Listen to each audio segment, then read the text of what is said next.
So, all right. So were you going to share more about your budget or should we like do tandem? Totally. I have more to go over. I have projected monthly income. I have projected loss for the year. We can talk about all of it. Projected loss for the year. This already sounds great, man. Yeah. This is how it goes. Yeah. Yeah, it's I'm good. for sure going to lose money this year. Dude. You are now listening to the Creative Juice podcast brought to you by Entrepreneur.io.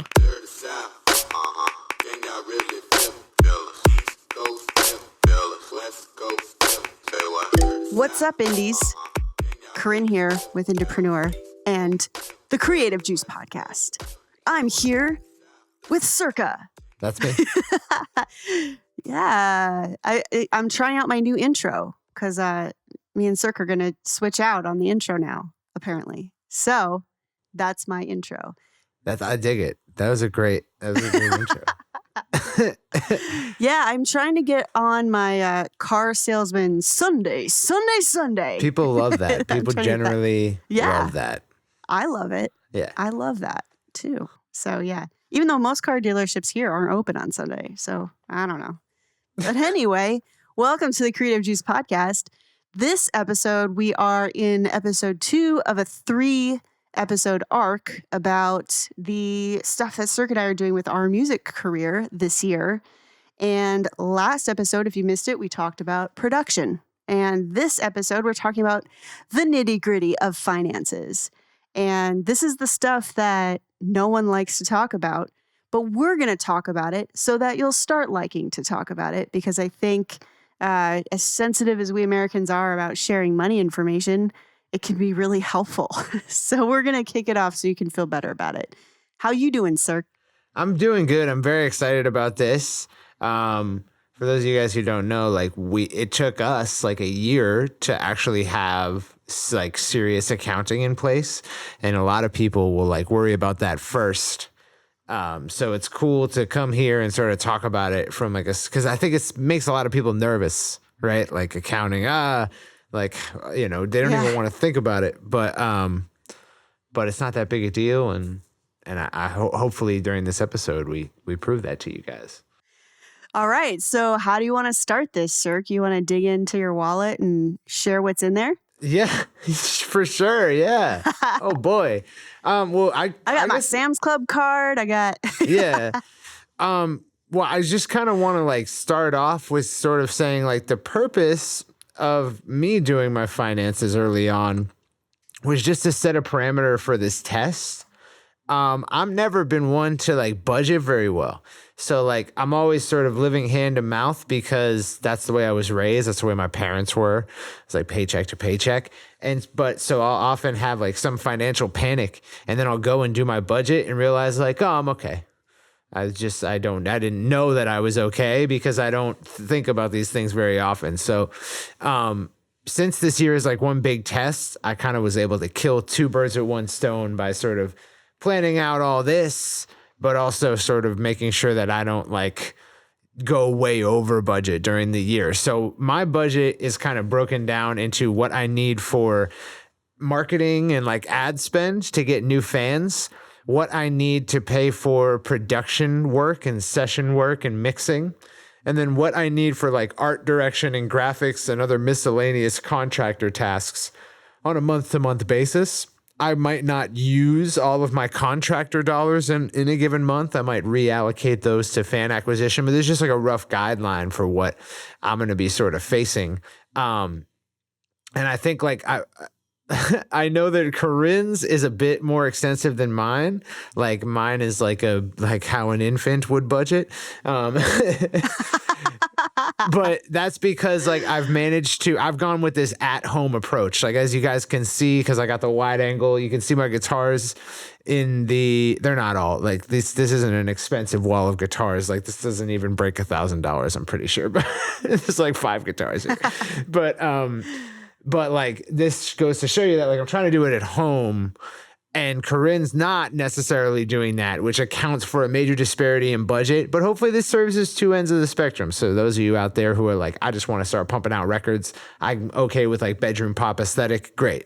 I got your back. And then if you're Yeah. trying to do like a full studio album, something that you can put in the archives and the history books, you know, more trending towards that end of the spectrum, Corrin's got your back. Yeah, this is the discography layout. Yeah. Yeah, it is funny. Again, like I was saying last week, it's going to be really tough to not talk about the marketing during the finance. But I think the way that I've planned on breaking it down anyway is just like getting into hard numbers. And I'll have to mention the things that'll go into the merch marketing, right? So Right. like talking about the products and your margins is very different than talking about the types of ads and campaigns you're going to be running to push to those different merch segments. So I think that's going to be, for me, where the biggest difference is kind of outlined, is that I'll be talking about more strategy next time, but some of it will come into today as well. Hell yeah. And then for me, like, I don't have any projected merch costs this year. I don't anticipate that I'll create customers this year. But if I see the opportunity to, I'm going to dig in on it. So that's kind of where I'm at. Like, so you can imagine my budget would have to be more extensive if I already had the kind of customer base that Corrin has. I would have to come up with products for them. I'd have to budget for all of that accordingly. So just to kind of like set up the different ends of the spectrum that we're dealing with, so you can figure out where you fall and sort of follow along thusly. Yeah, definitely. I'm stoked. Let's do this. Hell yeah. Well, do you want me to start for my monthly budgets? Yeah. Okay. So Yeah, you start. my monthly project budget is $1,000 a month. That's going to come out of my own pocket. For those of you guys out there who don't know what I make, it's not six figures. I don't make a six-figure salary. And you know, I know that there's lots of like music marketers out there who are trying to teach you how to be a six-figure musician or whatever the fuck. But you know, I'm not a six-figure music marketer. And so, you know, don't feel intimidated if you're not a six-figure musician. Right. So, yeah, so that's going to take a sizable chunk. I've already budgeted what I need to live. It's not what I make. Like, I have extra money, you know, aside from my student loans. So I'm going with $1,000 a month project budget. And that's broken down roughly, and I'll get more into the nitty gritty of it in a little bit, but that's roughly half for new fan acquisition. And that's split up into like different various forms of new fan acquisition. And then there's a $300 stipend for production, session work, and mixing.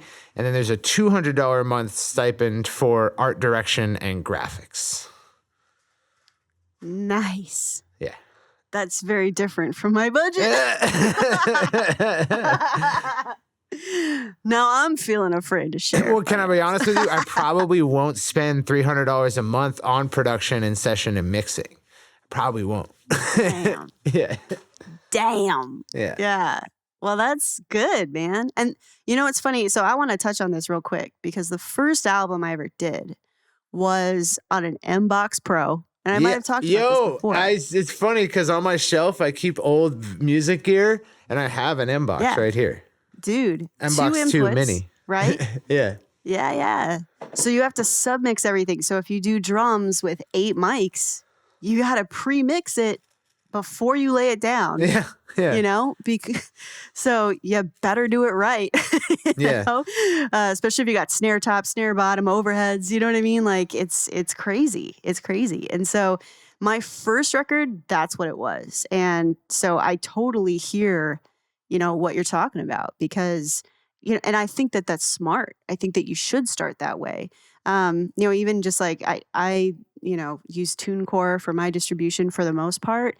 And, you know, they just put out a blog. I saw it on Twitter, but they just put out a blog about how every musician should have some knowledge of how production and engineering works. And that doesn't mean you need to go learn a DAW and figure out how to, you know, do all these different, you know, use these plugins and whatever. But it's, you know, you're a better studio musician. You're better at getting quick takes. I've been, my producer calls me the one take wonder, even though he's a liar. But you're more efficient at that stuff. So when you are paying someone, learning this process on your own and working with people who are willing to kind of explain the process to you as you go through it, if you want to learn it, is actually super duper valuable when you're getting into these, bigger projects later. So I think props to you, Cirque, because I think that's a really efficient way to figure out how to make music, when you're in the beginning and you don't have a lot of recurring revenue coming in from your music. Yeah. No, yeah, definitely. But also it's like, it also gives you a place where you don't have to set up a bunch to create. Like you can just go create.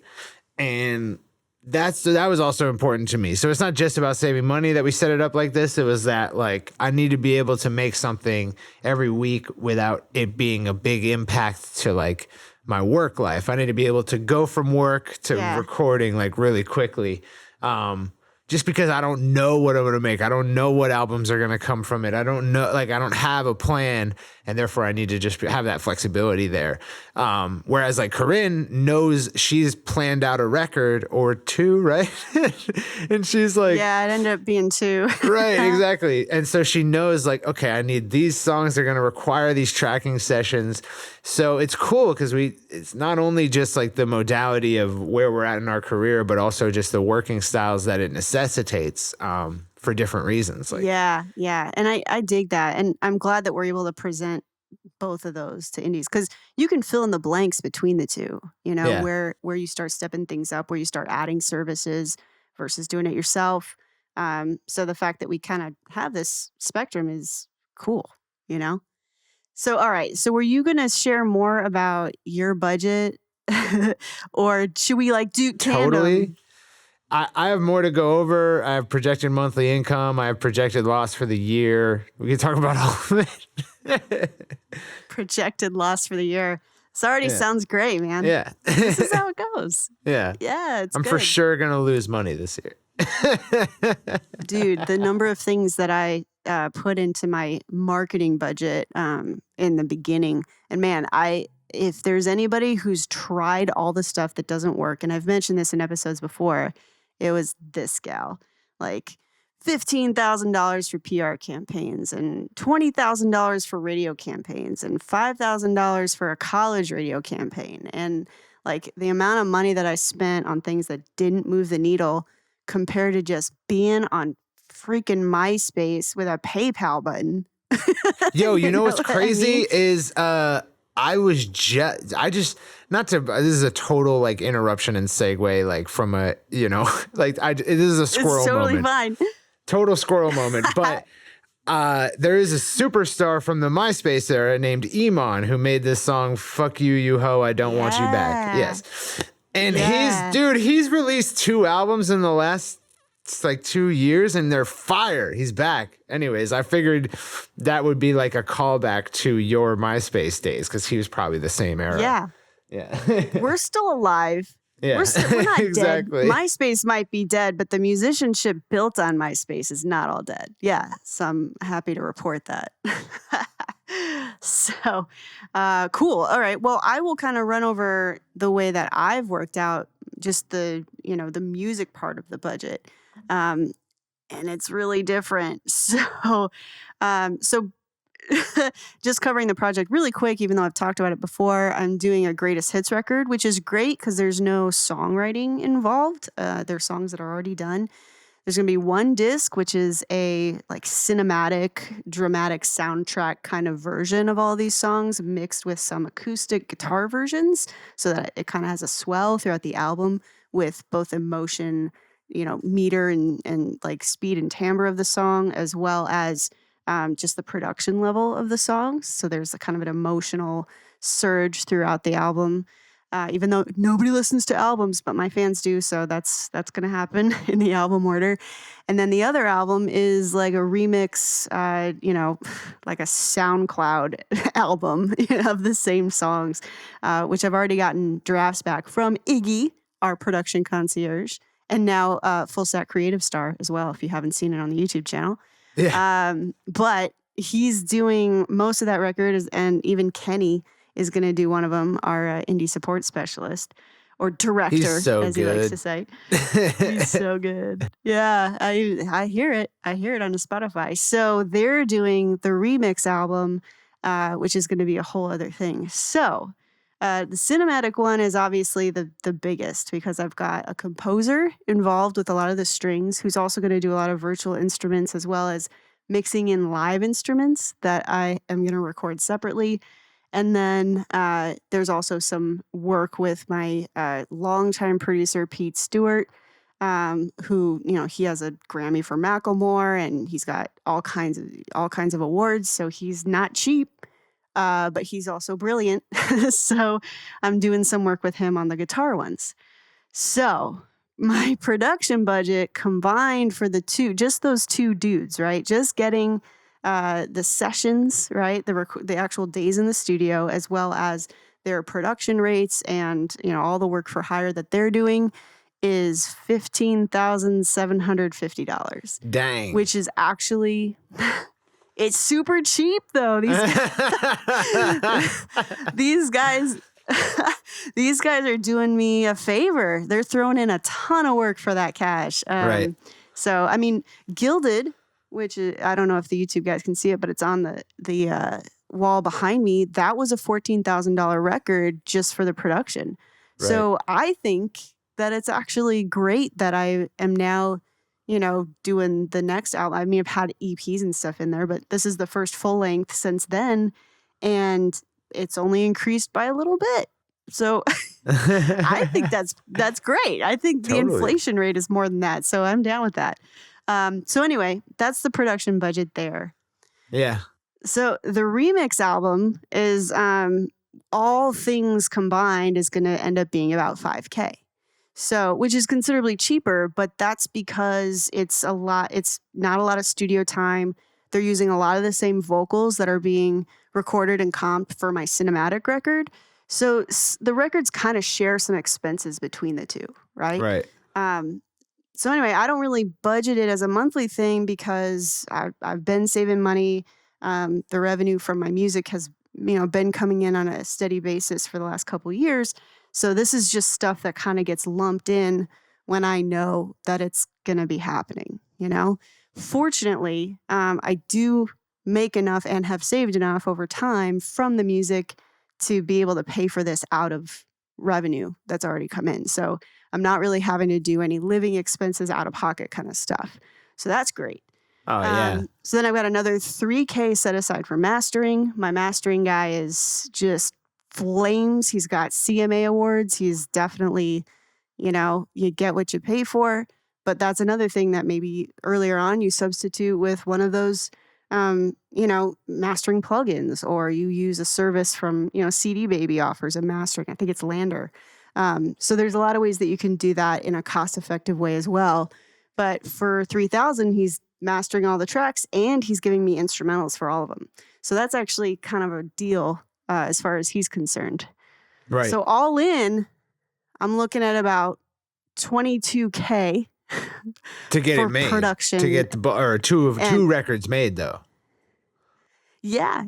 And so, I got string players to compensate. I've got a lot of moving parts in that. So, but yeah, it's like 11,000 per record if you just split it down the middle, which is not terrible for an indie project. Yeah, like if you take the I guess like opportunity costs to all the personnel involved on the records that I'm making this year, like it's not far off, Yeah. It's just like different ways to think about value. And that's a lot of people feel stuck. I felt stuck by that for so long, is thinking about value in one way. Like, I can't make a record until I can pay like a 12-piece soul band, like session rate. Right. Like that was my thinking, getting like locked into that. So having that flexibility to like think about it in different ways is definitely helpful. But that's dope. Like all that personnel that you're getting, being able to fit it into that budget is actually like really impressive for those of you out there who know that already.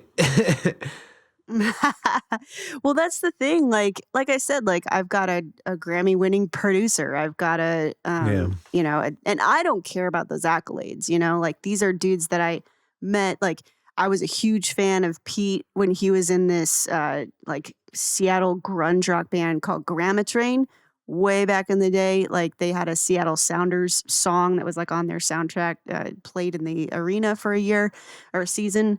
So like, I mean, these are guys that have resumes, right? Right. So, you know, I know that that's what I'm paying for. That's not why I'm paying them. I'm paying them because somehow I started working with them and I loved their work, and I'd rather go back, pay them fair rate. You know, I've never asked these guys to give me some kind of discount. They already give me an indie discount compared to what they charge major label projects. Right. So, you know, that's part of the thing too, is just like doing right by these guys, because they're, you know, they're worth way more. But, you know, I also get the caliber of that work. So Without breaking it down, what is your marketing budget at?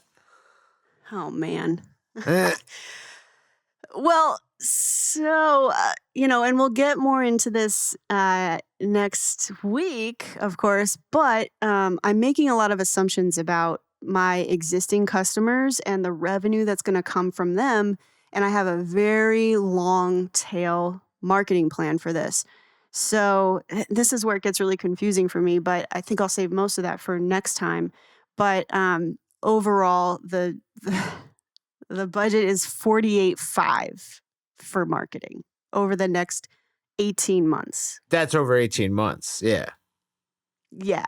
Yeah. So, broken down to a monthly, that's like a little over like 2,500, right? Something like that. Yeah. Right. Yeah.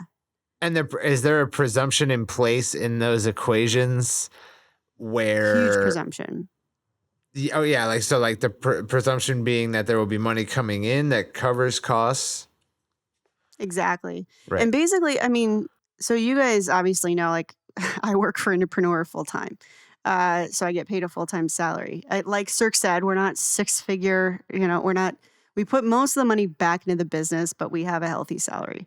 So that said, I am still not planning on using any of my regular salary to pay for this. And that's a luxury, you know, and I know that. But I have enough existing customers. I have enough people who are, you know, in my ecosystem already that I can assume quite a bit of income based on these different packages and things that I'm going to be pushing out. So basically for the music, I'm still looking at trying to break even in this whole thing, because I've always been that way. If I have another job, I'm still willing to break even on the whole thing just to keep pushing the movement, so that if one day I go music only, I can. You know what I mean? So, so we're actually probably going to end up net pretty similar. Yeah. Because, you know, that's really the goal, is just to continue growing the fans, since I have supplemental income to that. Yeah, so I am I'm gonna be paying this like out of salary. I don't expect to have any income except for streaming and gig money. And the gig money is like, I could be doing like 6 gigs a week, and like be making like $1,000 a week or whatever or more. I just don't want to. It's just not in it. I don't have it in me. I don't wanna. Yeah, like I love the Orlando gig scene. Orlando gig scene is like all the musicians know each other, amazing players, everyone's dope, and the venue owners and restaurant and bar owners are all awesome, and it's such a great community. That said, like it is a lot of like getting out of bed early, you know, and like just like the establishments are dealing with people who are kind of like, you know, they don't know if they like them yet or not. They might leave them a bad Yelp review. Like, so are musicians dealing with those exact same people. Yeah, for sure. And so, sure. but so I didn't want to include it or like use it as a crutch and be like, this is music money. It's like, well, it's not money from the music you're trying to do. It's money from like soul covers and like, you know, soul originals. Right. So like, I'm not including it in there. I would anticipate that between YouTube AdSense and streaming money for like works that I'm affiliated with and stuff I've written for in the past and like all like my BMI checks and all that, I'm probably looking at like $150 to $600 per month. And so that means I'll have a projected loss for the year of anywhere from $10,000 to like $5,000. Nice. Yeah. And I mean, that's not bad for me. Like, that's a fine investment. I actually believe that I will make that back and then some in the following year. That's kind of what I'm tracking in terms of what I'm looking at. But just so you guys know, because a lot of people come up and like, oh my God, in Indies Live this last week, I had a question from a guy who was like, he was trying to like be like, all right, so is $2,000 enough to make the money back? And I was like, no, it's not an amount of money. Like, it's like, it's not like I could be like, oh, if you have $3,000, you'll definitely make $3,000. Like, that's not, I can't, there's just no one. Endless variables. Totally. And like, and I was like, if anyone tells you that that's like, there's a number, they're lying to you. Don't run away from those people. I was like, right, exactly. I was like, I can tell you this, if you're the type of person who wants to know what the amount of money is that's going to circumvent a year of hard work, you're not the kind of person for whom that money would make that difference.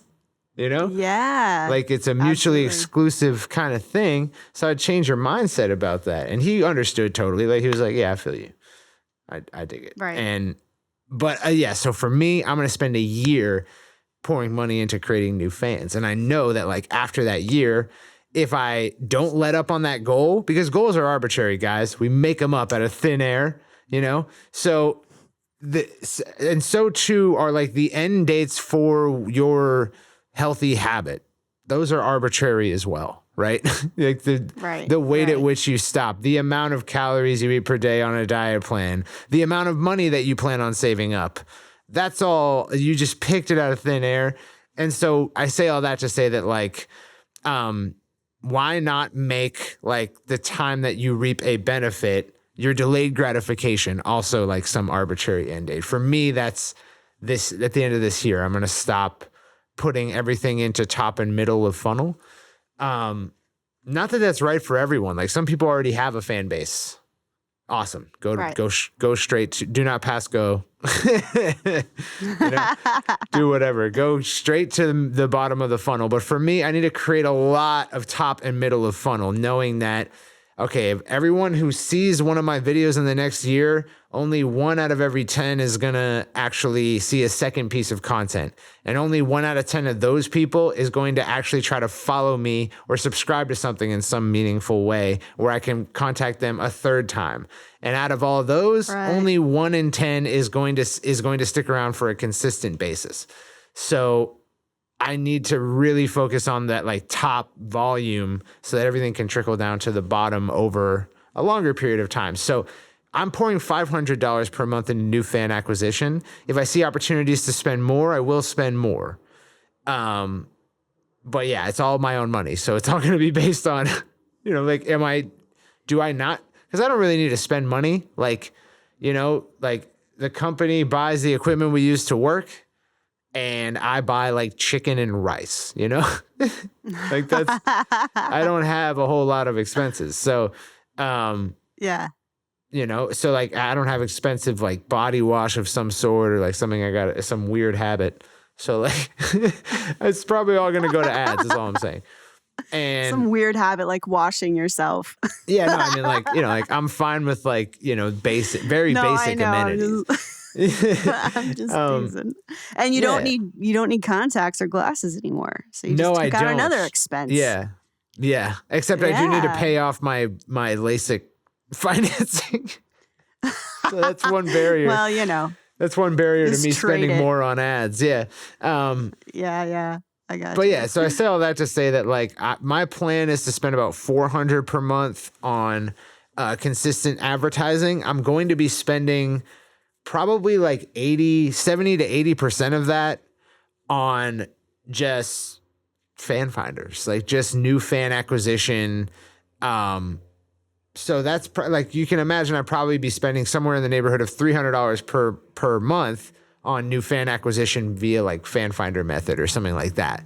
And then right. I'm going to be spending an additional 100 on some retargeting ads or trying to do some second touch stuff or trying to onboard people who have like from a custom audience into like some recurring content of mine so that I can get people maybe on my YouTube channel or maybe on my Instagram, paying attention week to week without me having to serve them ads. And then the remaining 100, I'm going to spend on new media opportunities. So like really random stuff I haven't really done before, like TikTok influencers, Instagram influencers, maybe even Spotify, like curators and playlists and stuff like that. Say it ain't so. Yeah. Like this is just like, hey, might not work, so let's just see. And just test it. Yeah, for real. And I mean, that would probably only be like, I want to test as much as possible, and I want to do structured tests that I can hand down to you guys, not quick and dirty stuff that like I know for me, but I want you guys to know for you as well. So I have to do it in a certain way that's going to cost more money versus like if I were just looking to draw my own conclusions, I wouldn't have to spend as much on this to know like, oh, this sucks or this is cool. So that said, like, it would be less on those experimental channels, except that I want to use them as tests to show the rest of the indie community as I try it out. So that's why it's so much money there. And that's my marketing stuff. But I'm going to talk a lot more about what the actual like recurring content and types of stuff that we're going to be doing is in the next episode. So that's besides that, like art direction and graphics, I'm going to have Casey Schumacher, our favorite graphic designer, do all my album covers and like maybe even touch up my logo and stuff. So fancy. Yeah, like he might, like it might not be that I need to spend $200 on that like every month. And if I don't, I'm going to throw that back towards the ad budget. And then $300 for production and session players and mixing. If I get really extravagant and want a lot of session players, like maybe that's a concern. But beyond that, I don't anticipate that that's going to be a huge issue. And so that's my budget, but I did want to like get all that broken down so that everyone kind of knows that's what I'm going to be spending out. But I'm also going to be saving money on a bunch of stuff, which I'll talk about in a little while. All right. Well, I have stuff I'm saving money too. So I'll talk about that later also. But in the meantime, so some of my marketing budget is going to, and I'm experimenting as well, because I think that experimenting at different scales is really interesting.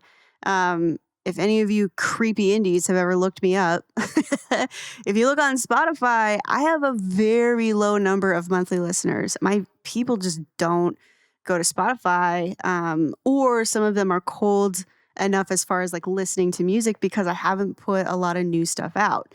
So it's just not at the top of their, repeat listening. All of the listening I did get, over the last 6 months were like in January, saw a little bump from like Rewind or On Repeat, right? These like editorial private playlists that are for the stuff that you've listened or you were jamming to over and over and then stopped listening to. Apparently Spotify's like, hey, let's revive your interest in that. But for the most part, because of all the Army branding and, my identity crisis, changing my name and rebranding when I got out of the Army and then coming back to it, it's just been a lot of disconnect. So I'm putting a lot of thought into the finance for some Spotify experimentation, because I know that there's a lot of people that I could probably activate on it, as well as some cold audiences. Since I'm doing music that's very different from the other music that I've put out, this is especially fun experimentation, because not only am I experimenting with like, hey, I don't really have a Spotify audience, let's build one, which goes into my release strategy. But also like I'm experimenting with entirely different placements and the type of editorials that these would be good for and the type of sync opportunities that come with it. So a lot of my budget is going into that. So I'm working with a sync agent here in Nashville because there's some amazing sync work here. And then I've got about $12K set aside for a Spotify experiment. So those are the biggest actual chunks out of my budget. As far as like experiments are concerned. The rest of it is, I'm counting a lot on my existing people. So I have an audience of roughly 1,800 people who will buy pretty much anything I put out or some variant, right? So they might not buy a certain version of an album, but they'll buy the other. So, there's a lot of assumptions I'm making there about those fans and what they'll purchase, but they've never failed me. I don't even have a open website right now. I don't have an open store right now. Everything is behind gates right now. So everything that I am selling is currently exclusively to those people. And it's not widespread open. So I'm kind of expecting when I do open that stuff, it's going to be totally different. So, Cirque, should I talk about the release strategy or is that marketing? I would say that it's a little bit of marketing. Yeah. Well, because it's financial too, though. All right. All right. So I'll touch on part of it. So the release strategy is spacing all of these singles out to make them Spotify friendly, to make them sync friendly, because sync agents actually do like things to be current, right? Stuff that was recently released or is going to be released or pre-release. So those are all kind of sparse over the next 18 months. But the pre-orders that are going up for my album are happening in February. And if people if they pre-order in February, they're going to get a hard full disc. And that's going to be the only way that people can get the entire work until 18 months from now. So the reason why I'm bringing that up in the finance department is because, if I've got these, almost 2,000 people who pretty much buy everything and want it as soon as it's out, I've got a limited edition and a standard edition of these albums, plus tons of upsells and merch planned that are going to be very personalized and really, really special that I'm handcrafting or making myself. So that's going to bring in a huge amount of the revenue that's going to come out of this so that I can hit the ground running with some of these other experiments that I have. So anyway, that's finance, but it's very similar to what we've talked about with the shirt of the month machine that we discussed before, is that, you kind of get people hooked on getting something early so that your finances can, you kind of know right from the go what reasonable, great revenue is going to come in for your top tier or your very exclusive product. And that can help you figure out the finances for the rest of it because you can see the trend of your existing people. And that's why it's so important. We talked about it before, but if you have existing fans, getting them to that ascension level, right? So that they've made more than one purchase from you, because they're going to be the first people who, give you the revenue to make the rest of the campaign flow once you make those sales, Yeah, for sure. Yeah. I'm definitely keeping an eye towards that. And that's why I want to build up a recurring content channel, such as YouTube or Instagram, to where I have people follow, I have a good following going there and on Spotify before I make my first product offering. Because I feel like it'll truncate my time from first offer to second one, Yeah. Well, it's way easier to make money in a chunk like that than it is to be like, okay, I have this product and it's going to sprinkle in over the next year. And that's also how people end up in print on demand hell, is by letting it sprinkle. Absolutely. Yeah. Yeah. So it's definitely better to, and here's the thing, those pre-orders are going to happen not before I pay for the production. I've already paid for a lot of the production of this album and it'll be all wrapped by March 9th. But, before, I haven't ordered any hard product. I've designed it. I'm ready for it. But I'm not ordering any of it because these pre-orders are going to help me gauge demand so that I don't overspend on my merch. And they're going to help me gauge what the demand actually is for this project so that my finances are well managed and kind of run a, sympathetic relationship to the demand from the existing fans, because those are always the easiest to sell to. So, that's kind of a smart way to do it.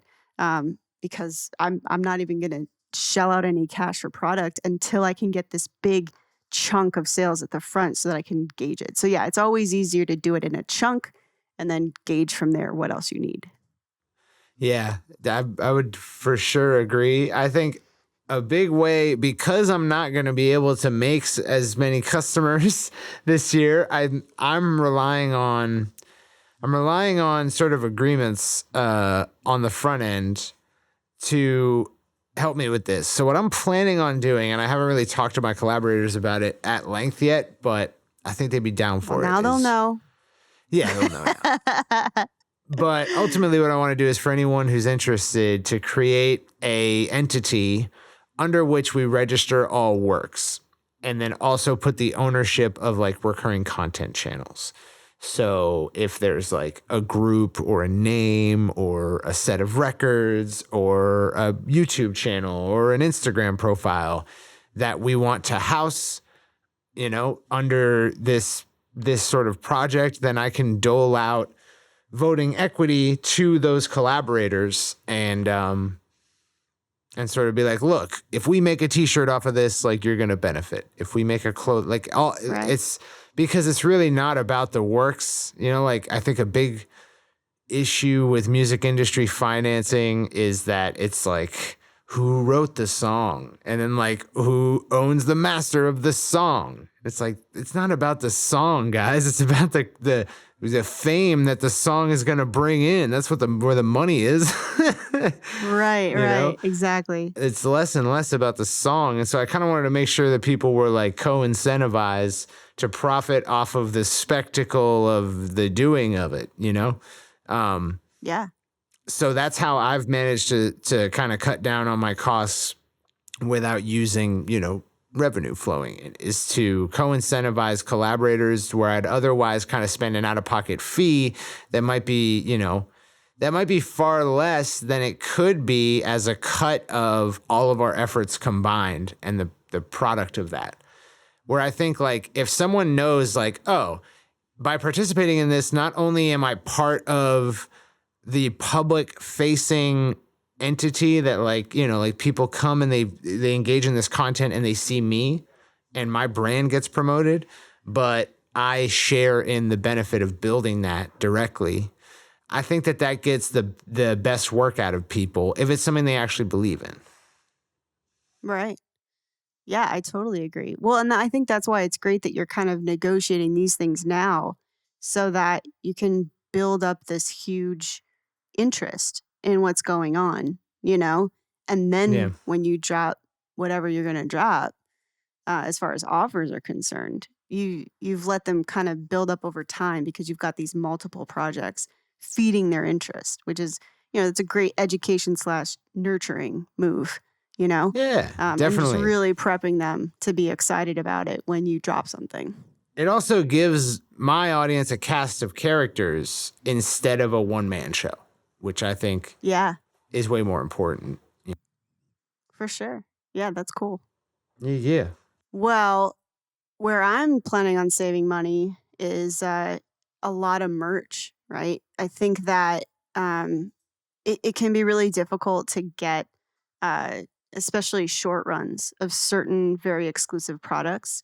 And I really like offering really cool stuff. So, like, for example, the limited edition of this album is basically going to have holographic paper in kind of a 3D, just a little bit 3D, but basically, and I'll kind of show this on YouTube just as an example, but like this album, if you're on YouTube, you'll see it, but if you're on the podcast, my Gilded record is it's a black cover that has some texture to it, and then there's this gold coin on it, and there are little giraffes in the coin, and that was a statement about when I like giraffes, but they their hair, their fur, is it hair or fur on a giraffe? Who knows? Anyway, doesn't matter. But either way, whatever's on the outside of them, it's really slick. So stuff really just kind of, the reason why they always look so clean is that nothing really sticks to their back. It just slips right off. And then their mouths are like, their tongue is hard and they can chew up and swallow almost anything. So for me, the gilded record is very much about that. So that's the story behind it. But anyway, so there's this coin and then there's the giraffes inside. And so if, for example, this was like the artwork for the remix album or for the greatest hits album, basically like the coin would be one color of holographic and the giraffes might be a different color of holographic and the title might be a different holographic paper. And so I have, it's coming actually, this tool called a Glow Forge. I've used them in the past, but I'm going to be basically carving laser correct all of the different pieces of these albums, and I'm going to put them together. So I'm ordering only one CD run, but every limited edition is going to get this, very custom put together thing. So for margins, I'm still only paying, less than $1 per, because they're just digipacks. I'm not putting any inserts in it or whatever. But I'm doing all this alteration on the outside, and holographic paper, yeah, it's more expensive than regular paper, but it's still just way cheaper than having someone produce it for me. Same thing, I'm doing sunglasses, I'm doing lapel pins, I'm doing a bunch of stuff like that I'm going to be like totally making myself. And so what's cool about that is that if I wanted to do a short run of lapel pins, they'd be ridiculously expensive, or you could get them at a cost-effective price if you order 500 of them. Well, how many of us need 500 lapel pins? Like, we're not a corporate business, right? We're musicians. I only need a few sets of this. I don't need everything. So that's where I'm saving most of my money. I've always done my own cover art, so I feel pretty confident in doing that. I've already done my logo redesign. So most of the money that I'm saving and where I'm boosting up my margins is going to be in doing these altered and custom products myself with this kind of expensive piece of equipment. But it's all going to definitely, I didn't even count that in my finances. Maybe I should have, but because it's like a $7,000 a piece of machine, but it's going to work on a lot of things later. So that's where I'm saving a lot of my costs. Is going to be in the design and in the merch, because you can order cheap acrylic for lapel pins, really cheap per sheet, and make 50 of them, just carving them out on this machine, and then attaching the pins to the back. So that's the kind of stuff where I'm going to be saving most of my cash. That's dope. That's dope. Yeah, like I'm excited about it. Obviously, since I just talked on it at length. I think, like a lot of indies like really kill their margins. First of all, by doing print on demand, but second of all, by choosing products that are like high cost that they don't feel comfortable pricing, subsequently higher. So yeah, like good on you. My final point in my finances, sort of like the list of things that I had written down that I should probably mention as per the theme of this episode. I saved it for last because I don't really want it to be this big thing. I said it in the group like last year, and it became this big thing. I don't mean to like offend anyone with my personal decision here, but I'm also going to be making my songs copyright free when it comes to most of the primary copyrights. So so like the only right that I will be retaining is the right to sync. I've been in talks with a copyright, not a copyright, but an intellectual property lawyer who's pretty well advanced in this kind of stuff. So anyone out there who's like, you don't know what you're doing, copyrights are how you make money. It's like, no, I do know that. That's what you think. Yeah. And I do know that that's what the industry thinks. And like, I totally am aware of all the arguments against doing something like this. Right. So please don't email me and say like, but this or but that. Like, I know all the things that pertaining to this issue. I've been through it in a lot of different ways, but I just feel it's the right thing to do. Is, if any musician wants to cover my song and put it out, like totally fine, whatever. If any musician wants to sample my song for their own song, that's also fine. Don't want any money. It would be great if you let people know that it was me, but no obligation there. Yeah. The only thing is that if a company wants to create an advertisement or something, that it's an implied endorsement by me to have my music in it. And so I need to be compensated for that, or I need to give permission, something like that.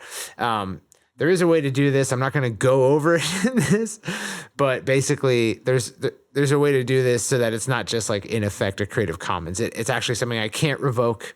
I don't own it anymore, the actual copyright, and other people can't own it either. So I'm very excited about that, but it is a financial consideration as the actual songs themselves.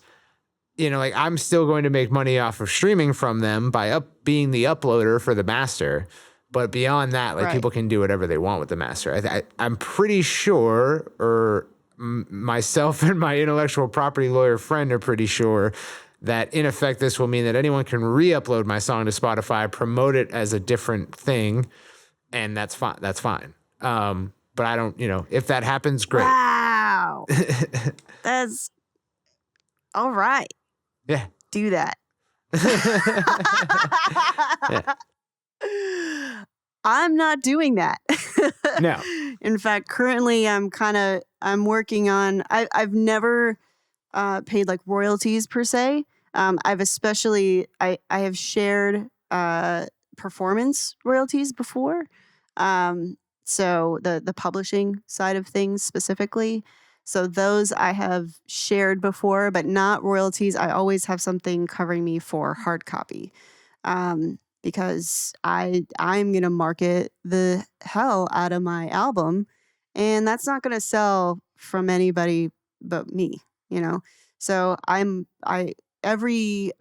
technically, legally, a song is the lyrics and the melody, right? So I have paid royalties to people who wrote other components, who like helped compose the instrumentation, even though that's not technically an obligation. But it's always been a pivot over to the actual publishing, not in the song and composition, which is, the other side of things. So I've always worked that out, or it's just been straight work for hire. And so that's always been kind of my thing. I might have to change that on this album, which is it's actually something it's like kind of a conflict in me right now. And so I'm kind of working through that, but I'm on the opposite end of the spectrum. I mean, I'm not selfish about royalties for sure, but I'm definitely very possessive of my work. And I think a lot of that comes from my 6-year nonprofit stint with the Army, because they wanted to claim my stuff and they wanted to pay for recording. And that seems like it'd be a great deal. But the problem is that if the government had paid for any of my recordings, they would have become public work, which means that anybody could package it, reprint it, and sell it. And without my permission, or even, without anything, without any credit. And I, just because it was the Army and because I spent a lot of money battling things legally, I was just like, no. So now I'm a little bit, I'm more traditional in that sense, especially since a lot of these songs are going to be really heavily pushed for sync. So we're of different mindset, but good on you for trying something new. I'm interested to see, the difference in like registering a work with your PRO versus like actual copyright, like getting every single song copyrighted, by the US government. Because I know that offers you protection later, but at the same time, like, I think that's, I don't know. I think it's a little bit excessive. Like musicians are inspired by musicians, and like, would I want somebody ripping off my stuff? Like, I don't know, probably not, but I definitely wouldn't sue anyone over it. Well, think about it with Indepreneur, right? When people rip us off, what do I say? Oh, good. Yeah. Who cares? They're not gonna do it like we do it. Yeah, exactly. I agree. So the only thing I'd really be worried about is like actual masters, right? Versus like the actual content of the song. I think that would be more, like I wouldn't want somebody ripping off my song and taking credit for it. But yeah, I mean, it's a cool experiment because I do think that copywriting in music is a mess, and largely does not pay the artist fairly anyway. And usually the things that are in court is because some indie artist is saying that Katy Perry ripped off their song, right? We've got more news about that recently. So, it sucks and it's very expensive. I have copyrighted all my songs, but they are it's super expensive to do. You know, you can copyright an album. Yeah, first of all, you have to imagine how difficult it is for me to give up my copyrights. They're forced upon you. Yeah. You have to have this legal vehicle around your idea, and you have to go through extreme steps to make it so that not only do you not own it, but no one else can own it as well. Right. And so that's really the goal here, is like, I don't care about me owning it. I care about other people being able to own it, which is what happens with copyrights every time. The artist rarely ends up owning them fully.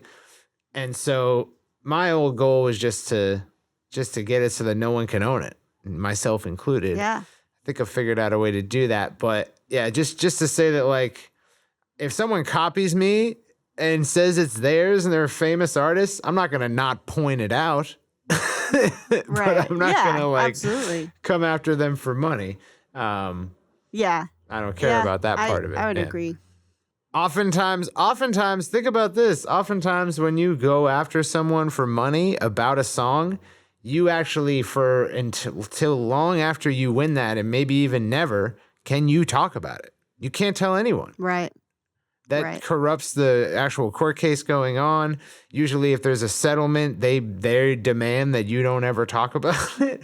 So it's like, I'd much rather be able to run my big mouth than to sue anybody. Right. Well, the other thing to consider too is that if major labels are anything like the Army, and my experience has demonstrated that they very much are, they've got like lawyers on retainer or even in employment for the label themselves, which means outside of paying this guy's salary, it doesn't cost them much to fight you. No. And you can don't lose six figures like me, like trying to go after something. I mean, for me, I was protecting my own rights. And so every dollar well spent, even though, ouch. But, you know, I mean, that's something to consider too, whenever you're talking about being litigious. Yeah. Yeah. I think also like ultimately that's not the portion of this that's meant to be instructional for you guys. Like, you don't have to, I'm a weird, like, diehard about the idea of copyright, and it's a very intense nuanced debate that, like, I don't expect anyone else to engage in. So it's, you know, I'm just saying that to say that, like, that does factor into the finances of it all, is that I actually don't have to pay for copyrights, but I do have to, there will be a cost associated with me having to relinquish my copyrights. Right. Yeah. That's actually a legal process in and of itself. So yeah. I hear it, man. Well, and my cost will be copywriting my stuff. Right. Exactly. So we'll probably break even where that's concerned. Yeah, for sure. Yeah. Hell yeah, guys. Well, I'm very excited for the next episode, which will be part 3 of this series, and we're going to talk about the actual marketing. Yeah. Yeah. And it'll make me less nervous. Because as much as I preached at the beginning of this episode about, like, just be open about your finance, I was nervous the whole time talking about my finances. You know, because cool. I find that people are paying much too much attention to their own lives. I always put the qualifier out there that, you know, if you have a 10-year career and exposure, and, you know, I didn't pay for it or earn it necessarily, but just exposure to hundreds of thousands of people and having someone else issue 250,000 copies of your album for free, it just sets you up a little bit. Yeah. You know? Yeah. So, like, that's why I don't want any indie to be like, man, I could never put that money towards that or whatever. Like, you know, I do think that it's, you know, it can be on the higher level of indie stuff, but it's not even close to what a lot of indies are paying for production. I know plenty of people who will pay, like, you know, legit producers out in LA who have a name and have a resume, 25, 45, 65K for a single, just because of the name associated with it. And I don't very often see that pan out. So, in fact, I can't really cite a time when it has, to my knowledge. I mean, I'm sure there's stuff out there, but I don't know of a time it did. And I know people have done it. So yeah, just know that there's a lot of places where you can spend a lot of money, but there's also a lot of ways that you can make really smart decisions with your finances to make sure that your business is getting to the next step from wherever you are. And chances are it's probably either, where either one of us are or somewhere in between. So hopefully this episode gave you a little insight into how to manage that, because I think the more that we share about this stuff, the more that we can kind of, create a think tank and help everybody kind of succeed and make those smart choices. Yeah. I mean, if you're just starting out, I am in effect kind of just starting out too. In terms of like this second like chapter of my music career, or I guess like second act. And like that's fine. It's fine to spend a year in building up your fan base, especially if you plan it rigidly and you plan your loss. Like a lot of people end up making a shitty first year just because they don't want to take a loss. It's like take the L, build the fans. So to take me as an example, if you're on the other end of the spectrum and you have the customers, don't be afraid to spend the money. Something a lot of business owners have to learn when they're scaling is like, oh, right, I have to hire people. I should do that. And then they hire someone. They're like, oh, my God, this is so much easier. Why didn't I do this? I had the money the whole time. And so, yeah, so like take Corrin as an example. If you have a customer base, spend the money and really plan out the marketing from the get. And you won't be constantly jumping from rock to rock trying to figure out how you're going to generate revenue. Right.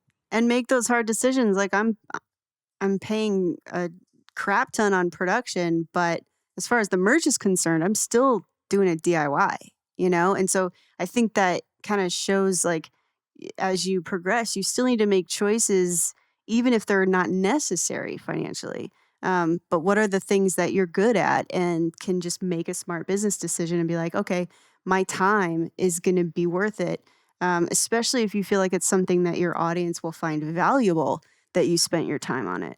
I'm individually engraving pairs of sunglasses. You know what I mean? Not by hand, but I'm still doing it myself, And so like, that's something that's going to be valuable to my fans. Could I pay somebody to do it? Yeah, but I'd be impacting my margins and I would be impacting the effect that has on my audience. So it's usually you can find double benefit when you can figure out how to save money, even if you don't need to. Figure out how to save money because chances are your fans are going to care that you did that. So yeah, I mean, I think it's a good lesson for all of us. For sure, yeah. So with that said, money talk over. Money talk over. Thank God. Next week, we're going to talk about marketing, which is something we talk about all the time. So it should be a lot easier of a talk. Yeah. I'm excited about it too, though, because I'm doing different stuff. Cirque's doing different stuff. I think too, a lot of people think that we have one line of thinking about how an album should be released or how, different things should happen. Run ads. Just run ads. Don't Just do anything else but advertising. That's true. That's okay. So we do have this one solidified position, but as far as like, Spotify and singles releases and, the marketing that goes into these album projects, I think that people might think that we only sell, we only say sell CDs and we only say put out a whole album at once. And, like there's a whole lot of experimentation to happen. And hopefully both Circa and I will succeed and fail at different things so that there can be learning moments for everybody that whether you have a big budget or a small budget, here are the things that for us worked or didn't work. And hopefully that could be something that people can take to their, their stuff and be like, all right, well, maybe I want to take that risk and maybe I don't. Yeah, I have a lot of free, like just a teaser, like my shit, like I have mostly free stuff to talk about next episode. I have some free stuff. Free in the sense of doing it week to week, not free in the sense of like you do need equipment, but as long as you have a baseline level of equipment, but you can do a lot of free shit and we're going to talk about it. I feel it. I'm stoked on it. All right. Well, let's take notes and get ready for next week. I will see y'all next week on Creative Juice.